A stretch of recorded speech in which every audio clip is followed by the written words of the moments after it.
is CGTN, China Global Television Network.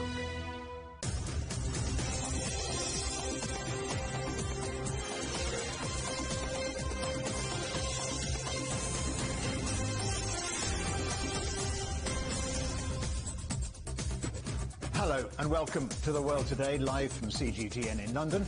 I'm Stephen Cole. Our top stories. Voting is almost over in the Russian election, with President Putin set to win another controversial contest. Australia denies lying to France after scrapping a submarine deal worth tens of billions of dollars. The race to replace Merkel as German Chancellor, the top three candidates are just hours away from their final television debate. And we'll hear from US Open winner Emma Raducanu on the significance of her Chinese heritage.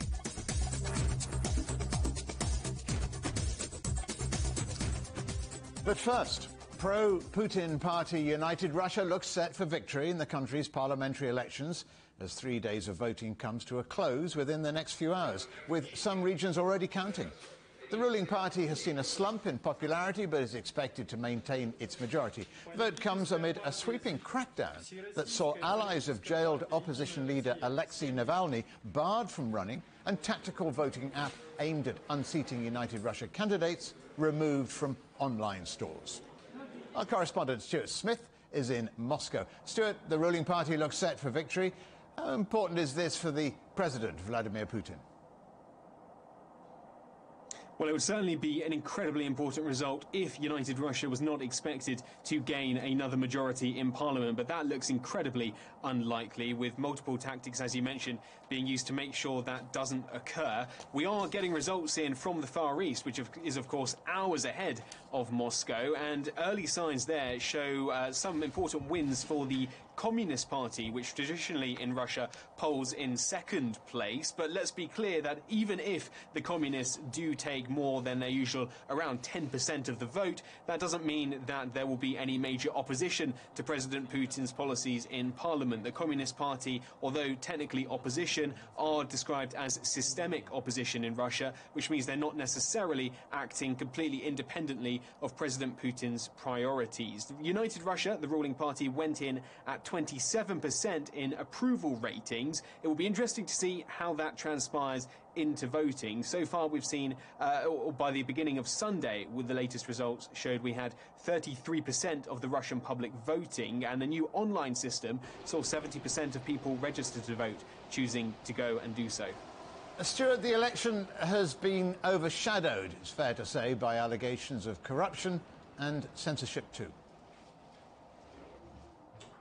It has, and the latest results from an independent elections monitoring group in Russia puts 4,000 complaints of election interference on their books, many of those incredibly blatant, caught on polling station CCTV with election officials in these polling stations physically stuffing ballots of United Russia United Russia ballots into these ballot boxes. Other things more subtle: campaigners and activists have been harassed going into these elections, many candidates barred from running, and we know as well that the recommendations of the smart voting organisers have been removed from the internet in Russia by Russia's internet regulator. So the way that works is they take recommendations as to who is likely to unseat a United Russia candidate in any particular constituency. Those recommendations have been removed, and unusually, normally Facebook, Google, YouTube, the big Western tech companies refuse to give in to internet regulator demands in Russia, but for this election they have, and that's a big turning point here in Russia. And with those voting recommendations through the smart voting system still getting through in some form, like through Google Docs, we do expect a boost for the Communist Party, as in many constituencies they are the most likely party to knock out United Russia. So counting has started in the Russian election. Stuart Smith in Moscow, many thanks. Let's take a brief look at some of the other stories from around the world now. More than 10,000 migrants are still gathered at a makeshift camp under a bridge in southern Texas as hundreds more head towards the US-Mexico border. US authorities moved thousands of people to immigration processing centres over the weekend as the Texan border continues to be overwhelmed by an influx of mainly Haitian migrants. The last two of 6 Palestinian prisoners who escaped from a maximum security Israeli prison 2 weeks ago have been rearrested. The 2 were captured during an army raid on their hometown of Jenin in the occupied West Bank. The escape exposed security flaws in Israel's prison system, with the 6 managing to tunnel out of their cell 2 weeks ago.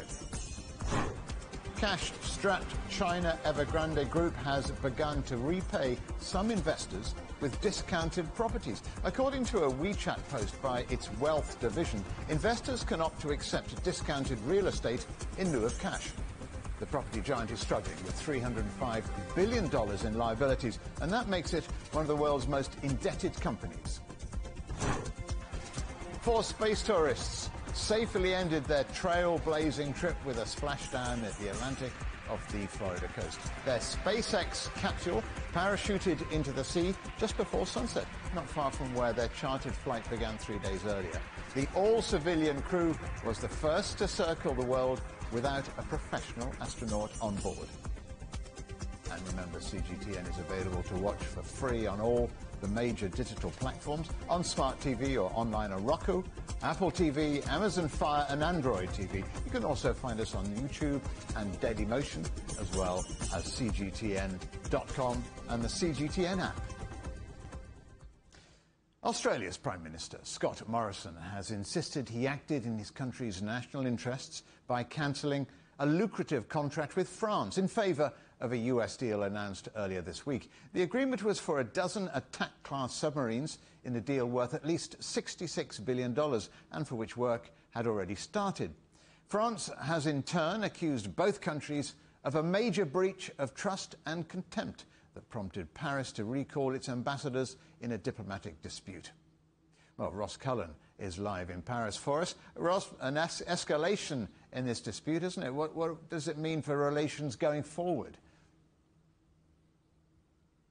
Well, Stephen, you're saying it's a dispute. I think we can safely class it as a diplomatic crisis. According to Jean-Yves Le Drian, the French foreign minister, that is what it is. Some really strong language coming out of France over the last couple of days. But we've been hearing today from Scott Morrison, the Australian Prime Minister, as you say, and he's been trying to explain the rationale behind Australia scrapping its deal with France and the French defence firm Naval Group to build submarines, and instead partnering with AUKUS, that so-called alliance of Australia, along with the United Kingdom and the United States. So let's hear now a little bit more of what Mr. Morrison had to say. There had been a range of issues earlier in the contract and throughout the contract that we had discussed on numerous occasions. But ultimately, this was a decision about whether the submarines that were being built at great cost to the Australian taxpayer were going to be able to do a job that we needed it to do when they went into service. And our strategic judgment, based on the best possible of intelligence and defence advice, was that it would not. And so, therefore, to go forward, when we're able to secure a supreme submarine capability to support our defence operations, it would have been negligent for us not to. Well, this new deal isn't just between Australia and the US. It also includes the United Kingdom. So I take it France is angry about that. Well, angry about the United Kingdom's involvement as a whole, but when it comes to the specific reaction, you will have noted on Friday evening France recalled its ambassadors in Canberra and in Washington, D.C., but did not recall its ambassador in London. Catherine Colonna was left in place, apparently a snub by France, not really considering the UK of that much importance in this matter, saying, in fact, reserving a lot of criticism for what it calls opportunism in the United Kingdom. The language overall has been very tough from France, saying that there's been lying, contempt, duplicity, breach of trust, but it has reserved most of its ire for Australia and for the United States. Let's hear now from Jean-Yves Le Drian explaining why he is also criticising the United Kingdom, but in a different way. With Great Britain, there is no need. We know their permanent opportunism, so there is no need to bring our ambassador to explain it to us. In fact, in this matter, Great Britain is a bit of a fifth wheel. Well, earlier today we were also speaking to Liu Xiaoye. He is the Chinese ambassador to France. He said it was extremely irresponsible of the three countries to form this new pact. He said that it is going to destabilise the Asia-Pacific region and also a threat to peace and security in the region. He said other countries, not just China, were worried about this new AUKUS alliance. He went on to say that big powers have big responsibilities, but it is also worth noting that some people do believe that AUKUS was actually set up deliberately to try to counter China's dominance in the region and China's growing presence in the South China Sea. Stephen? Ross Cullen, live in Paris. Thanks, Ross. Still to come here on The World Today, London's Chinese community celebrates the Mid-Autumn Festival.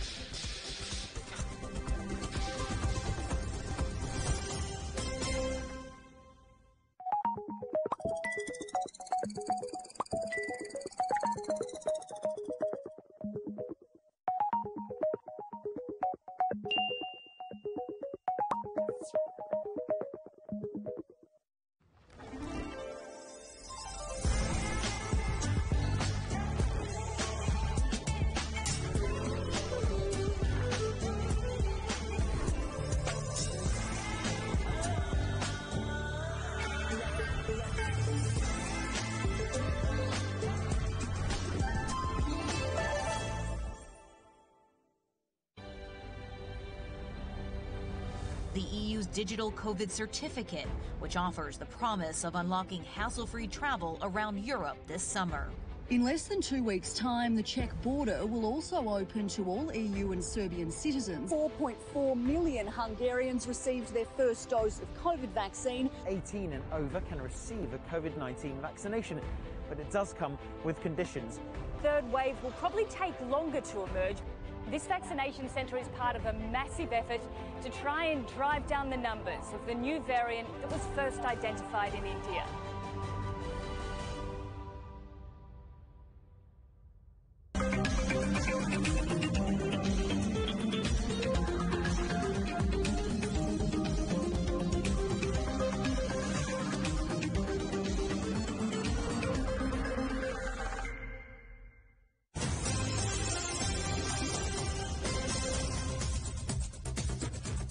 Welcome back. A reminder of our top stories. Voting is almost over in the Russian election. Counting has started with President Putin set to win another controversial contest. Australia denies lying to France after scrapping a submarine deal worth tens of billions of dollars.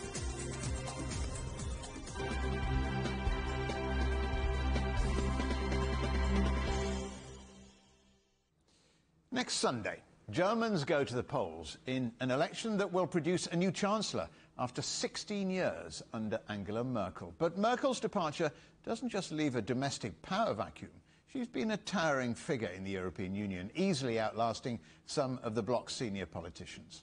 Giles Gibson looks now at how Merkel's role in Brussels changed over the years and what her replacement will mean for German influence. If you rewind from 2021 to 2005, a website called YouTube was just launching. The term Brexit would have drawn blank looks in Brussels, and the Greek economy was growing rapidly. Much has changed since Merkel's first year in office, but the German Chancellor has been a constant presence through some of the European Union's biggest crises. Early on, she framed herself as hands-on, more interested in issues that affect citizens' day-to-day lives than machinations in Brussels. The citizens of Europe expect us to look after what is really important and not concern ourselves with ourselves for too long. That's why we will do everything to reach an agreement here, and then we can return to addressing the real problems: work, welfare, peace and security.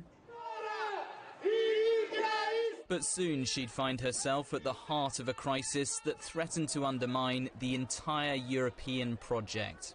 As the Greek economy teetered on the brink of collapse from 2009 onwards, Merkel helped marshal bailouts from the EU and the International Monetary Fund. Austerity measures imposed on Athens badly damaged her image, cartoonists mocking her on the front pages of Greek newspapers. The migrant crisis in 2015, though, showed a different side of Merkel. With her famous remark, Wir schaffen das, or we can do this, she welcomed thousands of Syrian refugees into Germany, infuriating right-wing leaders such as Hungary's Viktor Orban. Her successor, though, could be forced to focus on domestic politics at first, potentially undermining Germany's influence at the EU. They will be busy internally for a while, trying to build their profile and let's say, collecting enough political traction internally before being able to do so also externally at the level of the whole European Union. Perhaps the greatest challenge of all came in Merkel's final chapter, the coronavirus pandemic paralysing all of Europe's economies all at once. Merkel helped shepherd an €800 billion relief package, making the Greek bailouts look like loose change. But the next time the European Council meets to discuss how to extricate the bloc from the pandemic, the leader, known as Mutti or Mother to some, won't be in her usual seat. Giles Gibson, CGTN, Brussels. The three leading candidates for Germany's top job, replacing the veteran Chancellor Angela Merkel, are facing off in a final television debate which will start in a couple of hours' time. Let's speak to Natalie Kanu in Munich. Natalie, tell us about these three candidates for the chancellorship and how have they fared in the previous debates? Well, the last debate, the second in the three-part series of debates, pulled in just over 11.5 million viewers. And this debate, being the final one, is expected to pull in quite a bit more than that. As far as the candidates are concerned, Armin Laschet used to be the man that everyone cited was going to take the top job. He is the Prime Minister of North Rhine-Westphalia. That's the most populous state in Germany. He's a very passionate and possesses a certain charm, which has worked for him quite well on a regional level. But throughout these debates, he has been accused of becoming a lot more quick-tempered and impatient as he feels this chancellorship is slipping from his grasp. He has been caught in a number of gaffes during his campaigning, including being caught laughing when the president of Germany was speaking with flood victims in his own state earlier this summer. As far as Afghanistan is concerned, he says it was an absolute disaster, a disaster in the West and a disaster for the federal armed forces, who were simply just not adequately equipped. On the issue of immigration, Laschet defends his country's current immigration law, saying that there is no upper limit on the number of asylum seekers. We will welcome anyone who can make a contribution to Germany, and of course clarifying that this does not mean open or illegal immigration. As far as taxes are concerned, something that Germans would certainly like to hear, he has promised not to hike taxes and even has subtly said there could even be tax cuts in the future. Now, moving over to a little left of center with Olaf Schultz. He's the head of the SPD and is the current finance minister of Germany, and he's said to be the most statesman-like and calm of the trio and throughout these election campaigns. But he has also lost a lot of composure himself during these debates. Critics and opinion polls, however, do show him as being the most steady of hand, let's say, for Germans in replacing Merkel. He, too, has been seen a lot of gaffes throughout his tenure, including a quite substantial one with the Wirecard scandal. He is very committed to NATO, as well as calling for more international cooperation on issues like Afghanistan. On the issue of taxes, this could come a little bit hard on German ears. He has defended a plan to raise the top tax rate by upwards of 3 percentage points and says cutting tax is the wrong message to send with a €400 billion corona debt. Now, the last of the three contenders is 40-year-old Annalena Baerbock. She's the head of the Green Party and really is the party's first chance at chancellorship. She is said to be providing more content content than the other two contenders, who really have just been sort of lashing out at each other and accusing each other of dishonesty in the last two debates. She's really presenting ideas on how to implement her party's plans. However, she too has faced a number of setbacks, including quite a number of misogynistic comments which have tainted her character, sadly. And unfortunately, she did fail to report over 25,000 euros of income over the last 2 years, which has led to issues of corruption. So we'll see how these contenders play out this evening. Again, the last in a three-part debate for these chancellor candidates. Here in Germany, though, voters will vote for their constituency as well as for a party. It will then be the German government that will vote for the chancellor. So a week away to see where that leads us. Natalie Carney reporting in Munich. Thanks, Natalie. We'll have more special coverage of Germany's forthcoming elections throughout this week, including plans to phase out coal power, which looks set to be one of the major challenges for Germany's next chancellor. So you can stay with us for that, for the full report on Monday. As Paris's Arc de Triomphe monument sits under its temporary guise as an art installation covered in a silvery wrapping, the French capital became a car-free zone for the day today. The initiative is part of the city mayor's push to curb vehicle use and highlight air pollution. Some thoroughfares were given over to walkers and cyclists, with the exception of buses, taxis and resident motorists making essential journeys. Premier League side Tottenham Hotspur are hosting the world's first net-zero carbon football match. Their league game against London rivals Chelsea is underway at the moment, and fans, players and staff were encouraged to take sustainable actions. Initiatives include supporters using public transport or cycling to the match and choosing plant-based match day meals. The project has been called Game Zero, and organisers are hoping to educate football fans of the role that sport can play in addressing climate change. Celebrations in central London's Soho this Sunday as the Chinese community put on a show for the Mid-Autumn Festival. CGTN's Guy Henderson reports. They weren't due on stage for several hours. Still, Jamie and his fellow Chinese lion dancers turned up early just to lend a hand ahead of this traditional celebration of the end of the autumn harvest. They were hoping this year's Moon Festival event in central London might even be able to match those from pre-pandemic times. It's just really fun and energetic, and just seeing loads of people enjoy it, like the lion dance performance and the drumming and everything. It's really fun to see. Laughter aplenty as the stage was being set, alongside lingering uncertainty about how many might come. We're trying to promote people to come.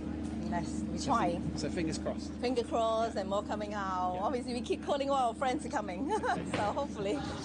One family at a time, the seats filled up for what is a major event in the Chinese calendar. In the Chinese culture, it is the unite of the family, but you know it's COVID, so we don't actually have the chance to do it.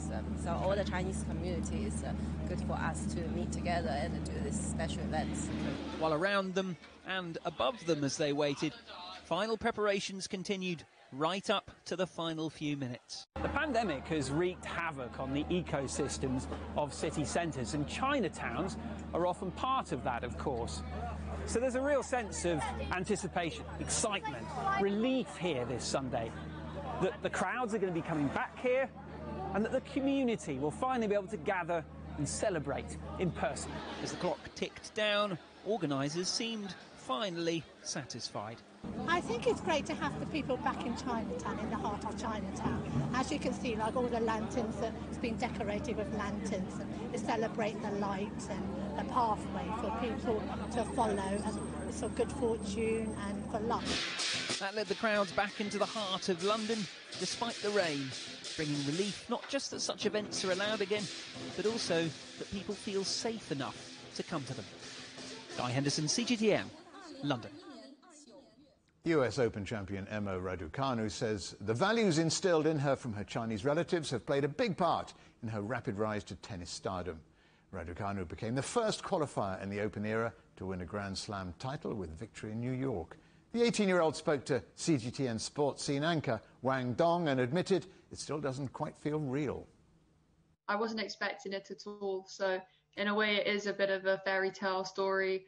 But I faced a lot of challenges and adversity, even though I won in straight sets. In all of those sets, they were very close matches and very close moments where the match could have gone either way. I know that in your career, everything, you got two role models at least, namely Lina and Simona. And, one is from Romania, one is from China, respectively. I wonder if you got some congratulatory messages from them after your victory in Flushing Meadows. I got a message from Simona Halep on direct message, and it meant a lot to receive a note from her. She's achieved great things, and she's one of my role models that I've watched growing up, and I love the way she plays and her athleticism. And Lina is also one of my idols. I've always said that from a young age. I wanted to play like Lina. But do you agree that your playing style, as you said, somewhat reminds people of her style? And what is your take? Yeah, I think that the way that she used to play was extremely aggressive, and she had a great physicality that I'm still working towards. But I think that the mental strength that she possessed is something that I've always watched growing up, and I hope I implemented it, and I am implementing it in my own game going forwards and at the moment. Mm-hmm. I mean, we all know that you, grew up from a fascinating family with ethnic backgrounds differently in a way. How exactly do your Chinese heritage and multicultural backgrounds exert influence upon your upbringing, say, and also your tennis career? Yeah, I'm very proud of my heritage. I think my mum, the culture, the Chinese culture, is extremely hardworking with a very, very good work ethic, which I hope I learnt just from my mum and going to China and seeing how my cousin would study 12, 13 hours a day and would never complain. Whenever I thought I was having a tough time, my mum would always remind me of that, and I've seen it firsthand myself. So it's very inspiring how hardworking they are and resilient. Emma, I understand that you are totally not just bilingual, but perhaps trilingual or multilingual, with your abilities right there. English, of course, takes the chunky part when you talk to people as far as your communication. How often do you use your Chinese, and how often do you use your father's mother tongue, say, Romanian? Yeah, I speak to my mom. I switch between Mandarin and English. I think it's actually really cool because I get to have a secret language with my mom whenever I don't want my dad or anyone else to understand. So we have our own secret language, and also to speak to my grandparents and all my relatives back in China. I speak to them on Weixin, and my dad, I speak to my grandma on his side in Romanian.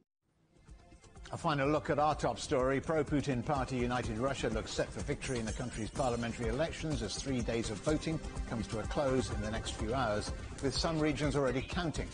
The ruling party has seen a slump in popularity, but is expected to maintain its majority. The vote comes amid a sweeping crackdown that saw allies of the jailed opposition leader Alexei Navalny barred from running, and technical voting app aimed at unseating United Russia candidates removed from online stores.